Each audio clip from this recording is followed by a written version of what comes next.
Hey guys, welcome back to another video, and in this video I'm going to show you how you can download and install 2xko in your PC and laptop in 2026. So how you can do this, let's get started. First, open Google Chrome or any web browser you like. For my case I'm using Microsoft Edge, and then type 2xko download.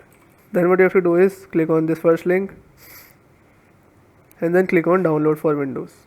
Once you do this, you will notice it will start downloading it right away. After the downloading completes, just click on the downloaded file and then it will open like this. Just click on install button and it will start installing. After this it will open Riot Games. You just have to make an account or sign into your account. After that click on install and then click on install again. Once it completes, just click on play and then you're good to go. So yes, this is how you can do it guys. If your problem still occurs, so make sure to comment down below so we can bring a detailed guide on this video. Alright, that's it for today's tutorial.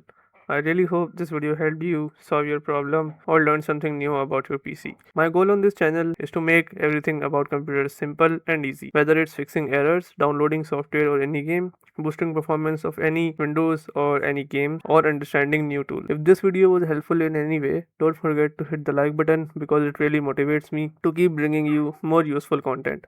And if you're new here, make sure to subscribe and turn on the notification bell so you never miss any future tutorials, tips, and PC fixes. Also, if you're facing any issues or have any questions related to computers, Windows, software, or anything technical, drop them in the comments. I read all of your comments and I'll try my best to help you out. Thanks a lot for watching. Take care of your system, keep learning, and I'll see you in the next video. Thanks for watching.